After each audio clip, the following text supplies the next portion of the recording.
नमस्कार दोस्तों, मैं हूं आकाश पांडे और आज मैं आपसे कुछ सावधानियों के बारे में डिस्कस करूंगा, यानी कुछ सेफ्टी के बारे में डिस्कस करने वाला हूं। अगर आप कोई नया प्लॉट खरीदने जा रहे हैं तो कौन कौन सी गलतियां हमसे हो जाती हैं उसके बारे में मैं डिटेल में इस वीडियो में डिस्कस करने वाला हूं। सो वीडियो को लास्ट तक देखना और हो सकता है इससे आपको तो नॉलेज हो ही हो, आप सामने वाले को भी सजेस्ट कर सकते हो, अपने आस पड़ोस, अपने भाई बहन, अपने बंधुओं को भी आप बता सकते हो कि ये गलतियां मत करना प्लॉट खरीदते समय। दोस्तों, सबसे पहले जब कभी भी आप प्लॉट को खरीदिए तो आप सबको पता है कि आप सब रजिस्ट्री तो चेक करते हो। ये मैंने देखा है कि मैक्सिमम लोग रजिस्ट्री चेक करते हैं, करेक्ट। बट एक सबसे ज्यादा इंपॉर्टेंट जो काम वो छोड़ देते हैं वो होता है ENA, यानी नॉन एग्रीकल्चर प्लॉट। ये चीज चेक नहीं करते कि वो प्लॉट आपका नॉन एग्रीकल्चर है कि नहीं। बिल्डर क्या करता है, ऐसे ही प्लॉट लिया और उसके बाद सेल कर दिया। उसने नॉन एग्रीकल्चर के लिए नहीं परमिशन लिया और उसके परमिशन बहुत कॉस्टली होता है।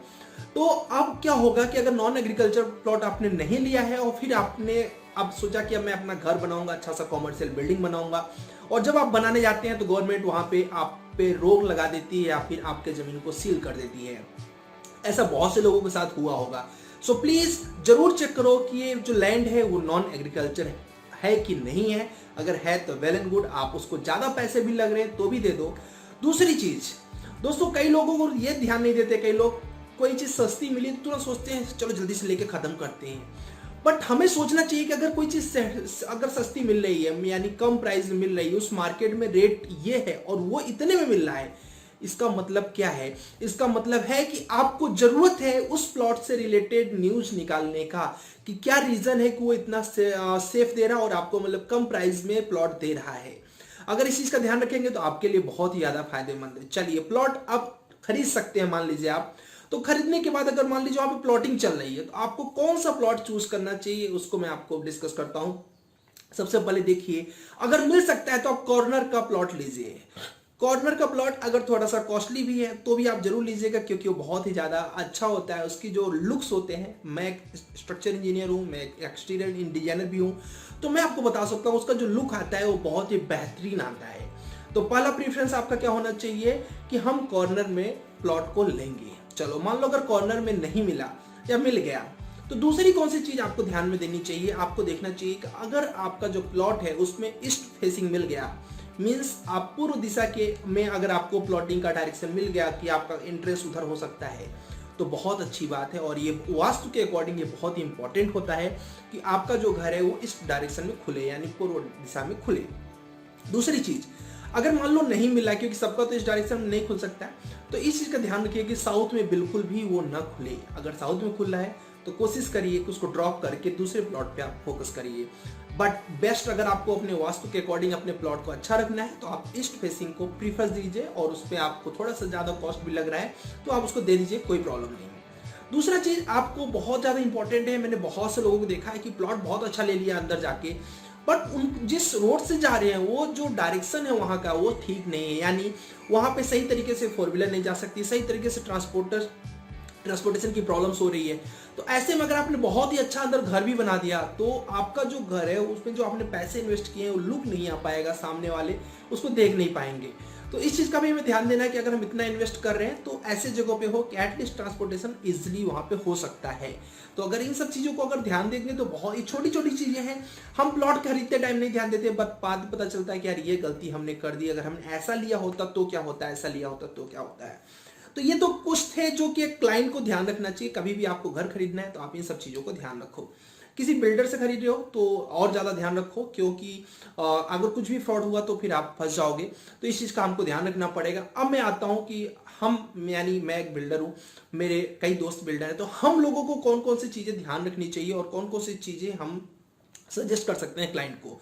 और ये बात क्लाइंट को भी समझ आनी चाहिए कि अगर आप पैसे इन्वेस्ट कर रहे हो लैंड में तो थोड़े पैसे आप डिजाइन में जरूर इन्वेस्ट करो, क्योंकि डिजाइन में इन्वेस्ट करने से आपको नहीं पता चलेगा बट आपके जो प्लॉट है उसके एक एक स्क्वायर फीट का सही यूज आ जाएगा।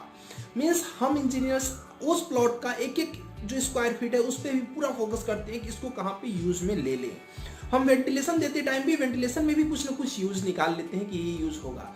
तो हमेशा आपको ध्यान रखना है कि आपको प्लानिंग जरूर करवाना है और बिल्डर को ध्यान देना है कि मुझे प्लानिंग बेस्ट करवा के देनी है, कि अलग ही टाइप का प्लानिंग हो। दूसरा चीज मॉडलिंग बहुत जरूरी है। मीन्स अगर आपने एलिवेशन नहीं बनवाया बिल्डिंग का, अंदर से बिल्डिंग बहुत ही अच्छा बन गया है बट लुक अच्छा नहीं है, तो फिर मजा नहीं आएगा उसको देखने में। तो आपको मॉडलिंग पे भी इन्वेस्ट करना चाहिए। प्लानिंग और मॉडलिंग का ज्यादा प्राइस नहीं लगता है, लगभग 9 से 10 रुपए स्क्वायर फीट में दोनों काम आपके हो जाते हैं। अगर आपकी बिल्डिंग G+2 है या फिर इससे ऊपर जा रही है तो आपको अर्थक्वेक रेजिस्टेंस बिल्डिंग बनानी चाहिए। उसके लिए आपको स्ट्रक्चर इंजीनियर से कांटेक्ट करना चाहिए। अगर आप लोग को लगता है कि क्या बोलते हैं, आप बनवाना चाहते हो अर्थक्वेक रेजिस्टेंस बिल्डिंग, तो मेरे से कांटेक्ट कर सकते हो। व्हाट्सएप यहाँ पे नीचे कमेंट कर सकते हो, मेरे व्हाट्सएप 9792621121 पे कांटेक्ट भी कर सकते हो।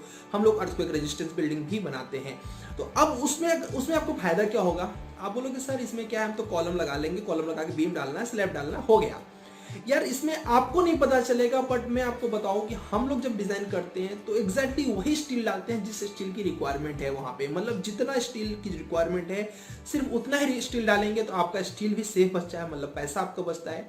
कंक्रीट की जितनी रिक्वायरमेंट है उतनी ही रिक्वायरमेंट हम डालेंगे, तो उससे क्या होगा कि वहां भी आप पैसे सेव कर रहे हो। हमको पता है बीम की डेप्थ कितनी डालनी चाहिए, बीम का विड्थ कितना डालना चाहिए, कॉलम का साइज क्या लेना चाहिए। तो ये बहुत ही इंपॉर्टेंट है कि अगर आप इस तरीके से बनवाते हैं तो बहुत ही बेहतरीन आपका प्लॉट बनेगा। उसमें आपके पैसे भी सेव होंगे। जो आप डिजाइनिंग में 2-4 हजार 5,000 रुपए इन्वेस्ट करोगे, इससे कहीं ज्यादा 10 टाइम्स में बता सकता हूं आपका मटेरियल बच सकता है। और अगर आप ध्यान रखिए, अगर मान लीजिए कि आपने पूरा का पूरा प्लॉट सामने वाले से बनवा रहे हो, किसी कॉन्ट्रैक्टर से बनवा रहे हो, तो अगर वो सिविल इंजीनियर है तो आप उसको पहला प्रेफरेंस दो। उसका रीजन ये है कि आपकी जो बिल्डिंग है उस बिल्डिंग में एक्यूरेसी रहेगी। एक्यूरेसी इन द सेंस कि आपके फीट का सही साइज का सही यूज लिया जाएगा। और दूसरी चीज, उनको पता होता है कि हमको हनी कॉम्ब कहाँ पे आ रहा है। ये सब टर्म्स जो होते हैं कि ऐसे आपने देखा होगा क्रैक्स डेवलप हो जाते हैं आपके घर में, वो सब चीजें ना हो। स्लैब की थिकनेस कितनी चाहिए एग्जैक्ट चेक करना है। तो वो जब सिविल इंजीनियर बनवाएगा तो प्रॉपर सुपरविजन के साथ सही तरीके से स्टील लगवा के आपके प्लॉट को सही बनाएगा। मीन्स आपका जो सपनों का घर है, अगर आप उसको अच्छा बनाना चाहते हो तो 20 से 25 हजार रुपए डिजाइनिंग पे खर्च करना, फिर उस प्लॉट को देखना कि कैसा बनता है। और इतना बेहतरीन बनेगा, मैं बता सकता हूँ कि इतना बेहतरीन बनेगा कि मैं आपको बताऊं कि अगर आप खुद से सोचोगे भी तो वहां तक नहीं हम लोग पहुंचते हैं। और वहां तक पहुंचने में हमें प्रॉब्लम होती है। कभी मैं सब सिविल इंजीनियर नहीं था तो मुझे भी नहीं आइडिया होता था कैसे कैसे घर बन जाते थे। दूसरी चीज, अगर आप कॉन्ट्रैक्ट किसी को दे रहे हो, यानी जो नॉर्मल लैंग्वेज बोला जाता है कि ठेका दे रहे हो आप किसी को, तो आप प्लॉट का साइज के अकॉर्डिंग आप उसका प्राइस पूछो। प्राइस नियर अबाउट 1400 से 1500 हम लोग चार्ज करते हैं। कोशिश करो कि उसमें आप उनसे डाटा ले लो कि आप कौन सा स्टील यूज करने वाले हो, कौन सा सीमेंट यूज करने वाले हो। क्योंकि होता क्या है कि बहुत से, मैं खुद भी कॉन्ट्रैक्टर हूं तो मैं बता सकता हूं, बहुत से लोग होते हैं, जैसे हमने अगर मान लीजिए 1500 रुपए स्क्वायर फीट बोला कि हम प्रॉपर मटेरियल के साथ, जो मेरा चार्ज है मैं करता हूँ, मटेरियल के साथ अगर हम लोग कंप्लीट बना के दे रहे हैं तो आप बोलोगे नहीं हम तो 1300 स्क्वायर फीट में हमें ब्ला ब्ला इंजीनियर्स दे रहे थे बना के। तो अगर आप 1300 में या 1250 में बनाना चाहते हो तो बना दो। तो हम तो बोल देंगे कि ठीक है, क्योंकि हमें कॉन्ट्रैक्ट चाहिए किसी भी ना किसी तरीके से, बट हम वहां पे कॉस्ट कटिंग कर देंगे जिससे कि आपका प्लॉट खराब हो जाएगा। तो डेफिनेटली यहाँ पे आप थोड़ी सी कंजूसी मत करना, नहीं तो आपका प्लॉट खराब हो जाता है। अगर इंजीनियर उतने प्राइस में क्या दे रहे हैं वो पूछना, उनको बोलो कि हमको बेस्ट स्ट्रेंथ चाहिए इसकी, क्योंकि जो स्ट्रक्चर होता है उसके लिए 5 चीजें बहुत इंपॉर्टेंट होती है। मैं नहीं कहता कि आप बहुत ज्यादा पैसे लगाओ, ये 5 टर्म्स बहुत इंपॉर्टेंट है। फर्स्ट इज योर स्ट्रेंथ होनी चाहिए बिल्डिंग के अंदर। दूसरी ड्यूरेबिलिटी, काफी लॉन्ग टाइम तक चलना चाहिए। तीसरी सर्विसबिलिटी, अगर आपने सही तरीके से रूम बनाया है, अगर रूम आपने 2x6 का बना दिया तो किस काम का रूम है, तो आपको ध्यान देना है कि सर्विस देना चाहिए। रूम का सर्विस क्या होना चाहिए, 10x10 होना चाहिए, 12x12 होना चाहिए एटलीस्ट।